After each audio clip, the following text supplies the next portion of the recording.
Network marketing এ কাজ করার অনেকগুলো কারণ আমি আপনাকে বলতে পারি, কিন্তু তার মধ্যে একটা কারণ আজকে আমি শেয়ার করব, যেটা বর্তমান জেনারেশনের ছেলে মেয়ে এবং অনেকের মধ্যে এই গ্যাপটা রয়েছে, যেটা স্কুল ইউনিভার্সিটি বা কলেজ এটা কিন্তু ফিল আপ করতে পারতেছে না। অনেক ধনী ধনী ব্যক্তিদের ছেলে মেয়েরা ভালো করতে পারতেছে না, অনেক গরিব ছেলে মেয়েরা আবার ভালো করে ফেলতেছে। সুতরাং এই জিনিসটা কেন হচ্ছে, কারণ কি, এক নম্বর পয়েন্ট যেটা আমি বলতে চেয়েছিলাম এটা হচ্ছে সেলফ ডেভেলপমেন্ট। নিজস্ব যে ব্যক্তিত্ব তৈরি করা, নিজস্ব যে উন্নতিটা করা, নিজের পার্সোনালিটি যে তৈরি করা, এই জিনিসটা অনেকের মধ্যে নাই।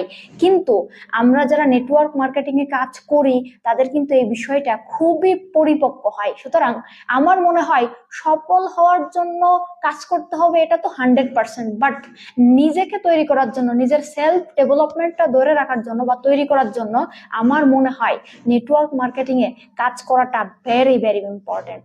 সুতরাং দেরি না করে আসুন নেটওয়ার্ক মার্কেটিং সিস্টেমে কাজ করে নিজেকে তৈরি করি।